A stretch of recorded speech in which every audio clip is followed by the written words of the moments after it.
Hello everybody, this is Mr. Ray with our next calculus lesson.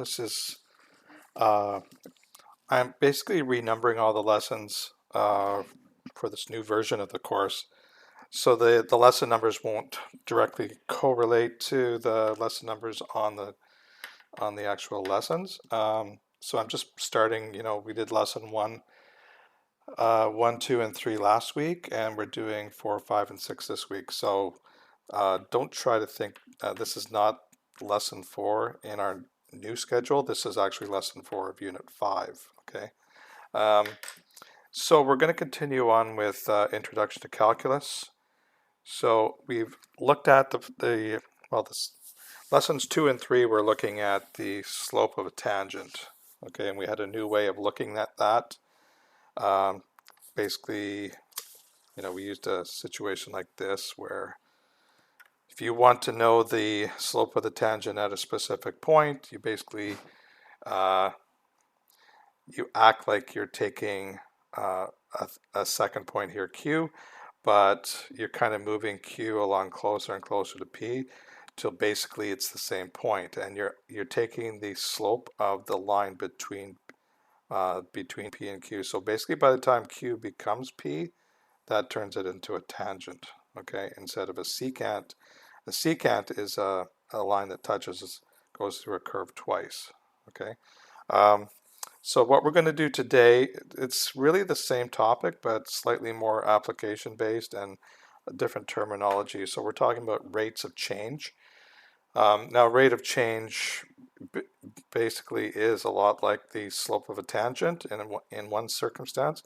Um, Now, if you remember back to advanced functions, we did a fair bit of rates of change. When we looked at rates of change, there's two types of rates of change. There's instantaneous rate of change, and there's an average rate of change. Um, uh, when I taught this, I called this IROC, IROC, and this is AROC, AROC. So instantaneous rate of change, that really is the situation where you want to know how the dependent variable is changing with respect to the independent, how y is changing with respect to y at that very point, at that exact point. So this is a lot like the way we're going to do this now is we kind of simulated it in advanced functions. We took a point that was like 0.01 away and found the slope of that line, and basically it's really, really, really close to the slope of the tangent that would be there now. But in calculus, we're going to be more exact. We're going to find that exact rate of change at that point. Okay, so that's instantaneous rate of change. So that relates to basically the slope of the tangent at that point P. Okay, where we also are going to look at average rate of change. So average rate of change, it's always between 2 points, measured between two values. How is it changing between those values? Whereas instantaneous, how is it changing at a very specific point? Okay, so you can relate the average rate of change. For example, if you're trying to find the rate of change, average rate of change between P and Q, this is where you basically draw a secant between P and Q and find its slope. So that would be delta S over H in this case. Okay, so it's kind of bringing back some things we learned in advanced functions and looking at from a calculus perspective. Okay, so we've talked about these three definitions. That should be review from advanced functions. Now, average velocity, we're going to be working with velocity here, but in terms of the application part. So it can be found the same way we found the slope of the secant. So it's the change in position divided by the change in time.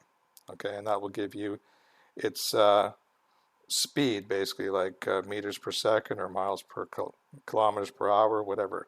Now, here's an important connection back to vectors. So remember, velocity is a vector. So anytime you're asked for the velocity, which you are in this lesson, it's not just enough to say the rate of change is 3 meters per second. You also have to give direction as well. So this is a vector, So be careful that you include both properties of that vector, that you're giving the direction and the speed, okay, in this perspective.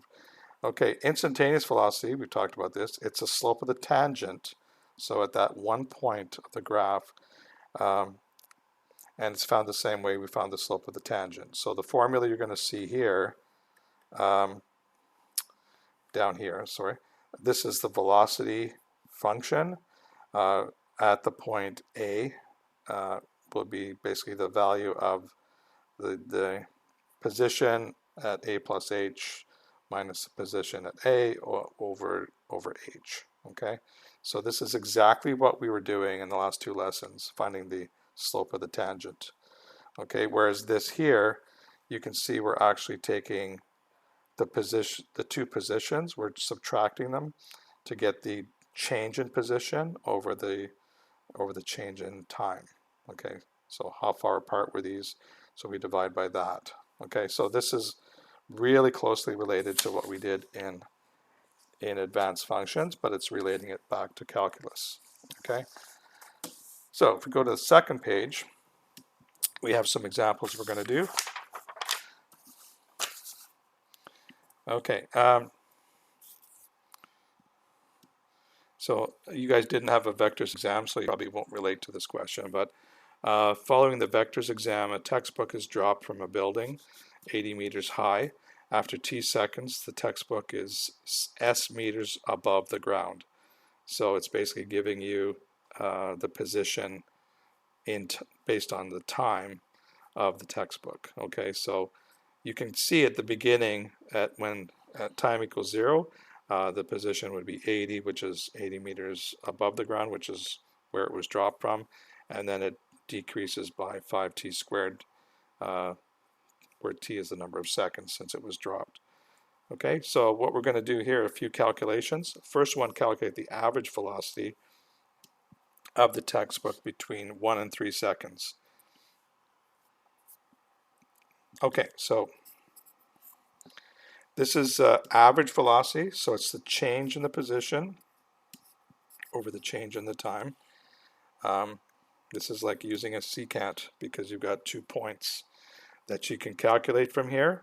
So we're going to get the position at 1 second, the position at 3 seconds, and see how much both the position and the time have changed. So in this case, we've got, if we relate back to this function s of t, it's going to be s of 3 minus s of 1. So that basically means what was the position, what was the height at 3 seconds, subtract the height at 1 second. Okay, and then we look at, well, how much time elapsed? Well, that's 3 seconds minus 1 second. So this is like delta, you know, the old delta y over delta x, except we're looking at s and t as our variables. So if we plug these in, if we plug 3 seconds in here, that's 80 minus 75. So s of 3, sorry, that's s of 3. Sorry, we want s of 1 first. Well, we want s of 3. So that's 80 minus 75, so that's 5. Hold on, that's not right. So s of 3, that's, okay, sorry about that. That's 9. T squared is 9, so that's minus 45. 80 minus 45 is 35. Okay, so the position after 3 seconds was 35 meters above the ground. Then we subtract the position at 1 second, so that's just 80 minus 5, which is 75. And the time that elapsed was 2 seconds. So we subtract that, we get minus 40 over 2. Okay, and that's going to be minus 20. And we can put the units in here. So, you know, we're dealing with basically a velocity, so it's meters per second. So meters per second. Now, the minus sign here is actually telling you the direction, but we need to be more clear. So it's always good to write a little statement here. Average velocity is 20 meters per second and down, because that's what the minus sign means. The book is falling down. If it was a plus 20 meters per second, the position would be increasing. It'd be going higher in the air. Okay, but obviously anything falling, it's going down. So that's what the negative sign relates to. Okay, so that answers the question, the average velocity between 1 and 3 seconds. Now we're going to do the same question, but this time between 1 and 1.5 seconds. So again, delta S over delta T. So this time it's, instead of S of 3, it's S of 1 at 1.5 seconds minus S at 1, which we already did, over 1.5 seconds minus 1 second. Okay, now I'm just going to, when we plug in 1.5 into S of t, so S of 1.5, that's actually going to work out to 68.75. So basically the height of the book after 1.5 seconds is 68.75. And we already know S of 1, we did that in the last question. That's a height of 75. That was the height after 1 second. And then it's going to be a 0.5 second difference. And when we do the math here, we get negative 12.5 meters per second. But the negative sign, again, let's turn that into a word statement. Average velocity is 12.5 meters per second down. So the book is traveling down to the ground. Okay, and as soon as we put the word down, we don't have to include the negative sign because we've translated the negative into the direction. Okay, now C is basically saying explain why your answers for parts A and B are different. Well, this should be fairly obvious. When you drop a book, it's accelerating in speed the further it drops, right? So the average velocity will be changing on its way down. So between 1 and 3 seconds, well, basically, between, the part that we did include here, from 1.5 to 3 seconds, you will know that if you did that interval, that speed would be much higher than probably both of these separately. So overall, as the higher the time, or the more the time is, the faster the speed. Okay, so that's why these are different. So you could say that the book velocity will be changing due to acceleration, causing different velocities at different intervals.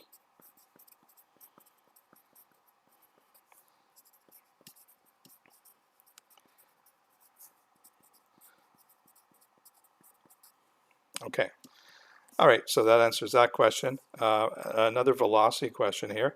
A toy rocket is launched straight up at, so the height S in meters. So this time we're shooting it up in the air. The height S in meters at time t in seconds is given by negative 5t squared plus 30t plus t. That's a quadratic, which makes sense because it's going up in the air, just like the book falling was also using a quadratic model due to gravity. What's the velocity of the rocket at 4 seconds? Okay, so they didn't actually say instantaneous velocity here, but the fact that they said that it's at this specific time, that means instantaneous. If it had said what's the speed over the interval, say between 3 and 4 seconds, that would be average velocity. So this is instantaneous velocity or instantaneous rate of change. So we're not using the same formula we did in example 1. We're going to be doing basically simulating the slope of the tangent like we did in the last lesson. Okay, so we're actually going to do the change in the speed. So I'm going to call the speed that we're measuring, so the velocity at 4 seconds. Okay, that's going to be equal to, now you'll see this looks very familiar from last lesson, the limit as h approaches 0 of s of 4 plus h minus s at 4 over h. Okay, so you can see the 4 is used in both.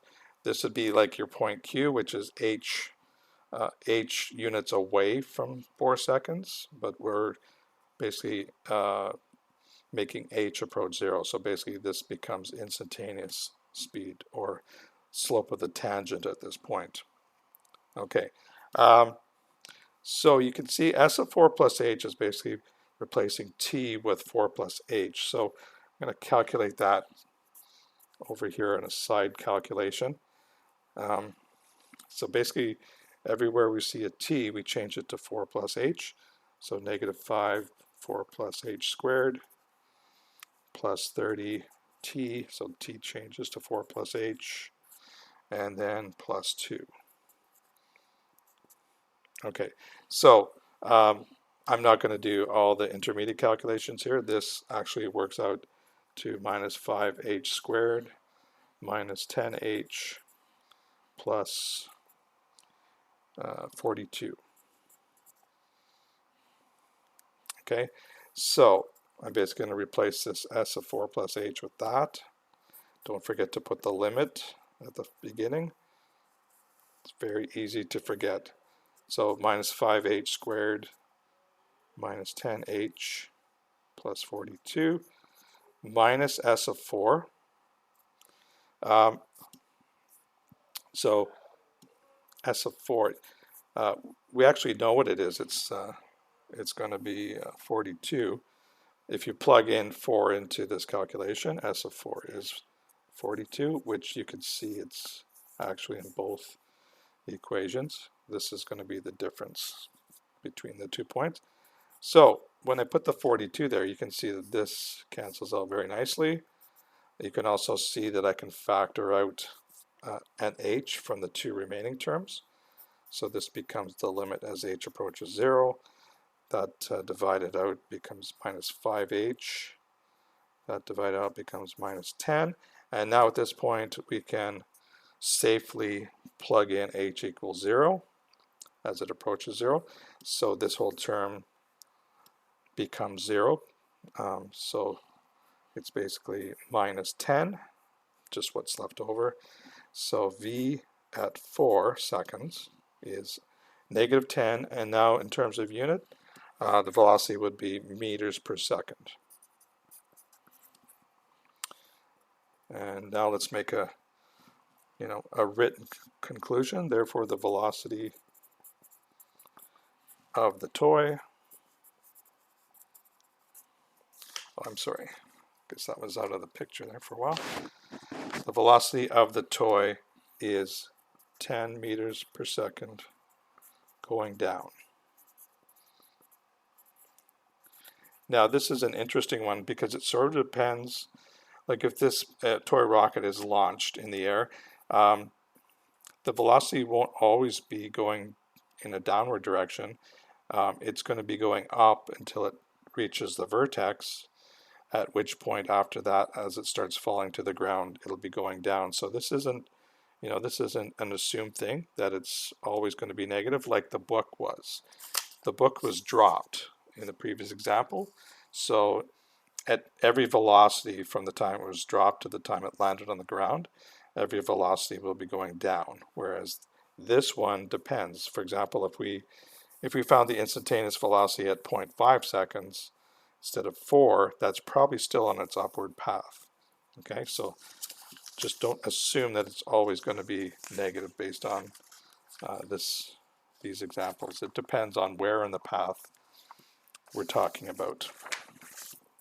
Okay, so there's 2 examples of instantaneous velocity and average velocity, which are rates of change.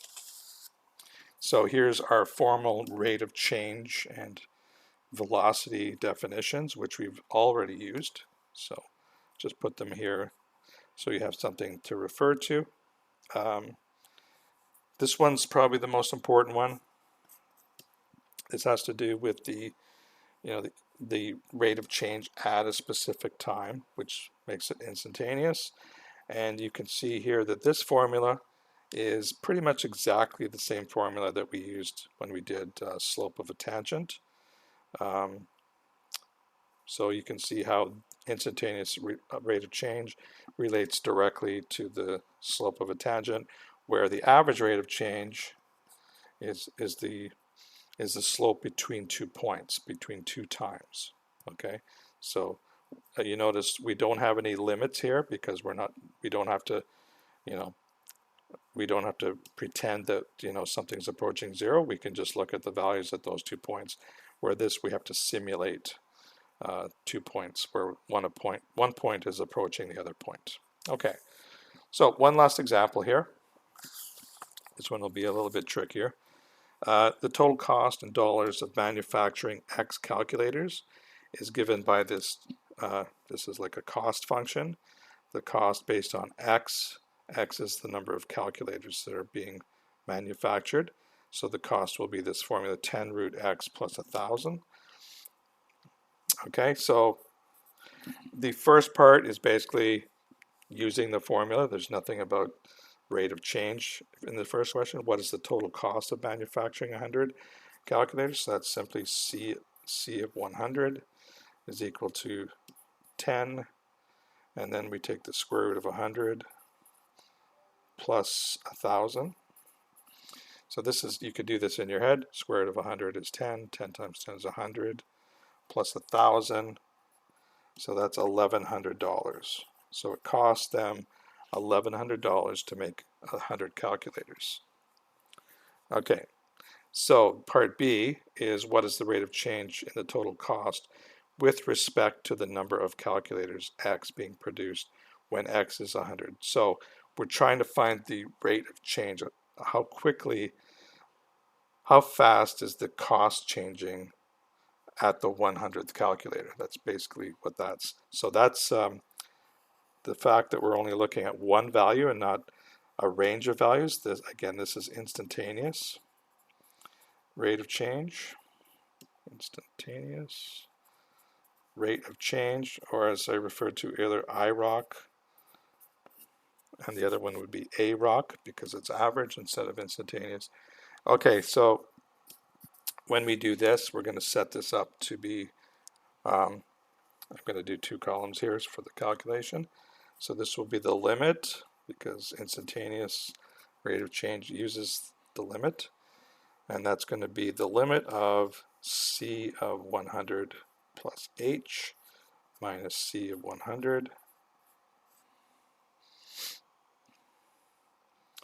over, again, it's going to be the change, which will be H, basically 100 plus H minus 100. Okay, so now we actually have to use our equation, our formula for the cost. So this is equal to the limit as H approaches 0. So all we really have to do here is plug in, instead of wherever we see an X, it's going to be 100 plus H. So that's going to be 10 root 100 plus H.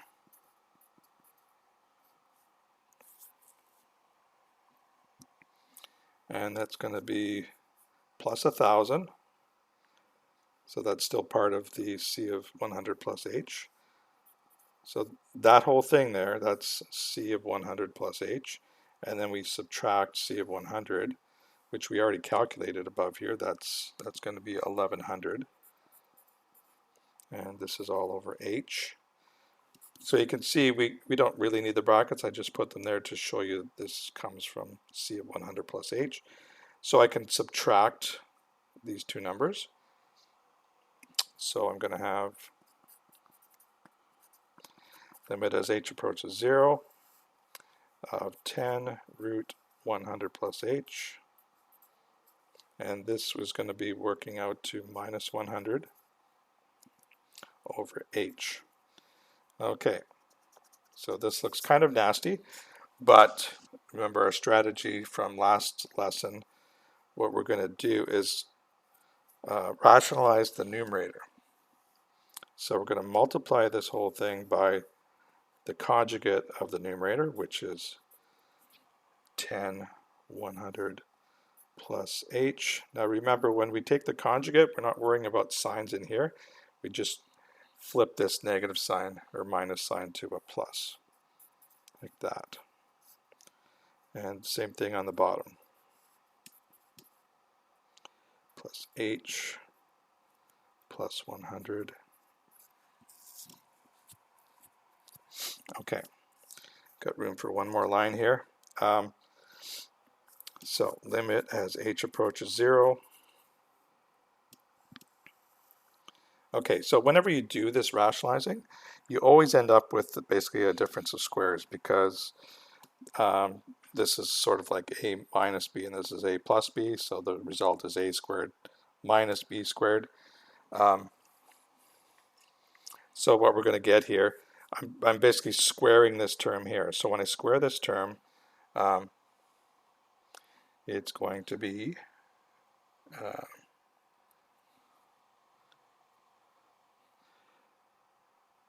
let's see, it's going to be 100. So I square the 10, I get 100. I square this, I get 100 plus h. Sorry for my writing. And then the second part will be minus this squared. So this squared is going to be 10,000 over h. I guess I got room for one more line. Limit as h approaches 0. Hopefully you can see this. Let's just get it a little higher. Okay, so if we multiply 100 with 100, we're going to get 10,000 again. So 10,000 plus 100h minus 10,000 over h. And so this has actually worked out really nicely, because the two 10,000s cancel each other out. No, I did forget to multiply the denominator, so let's put that in.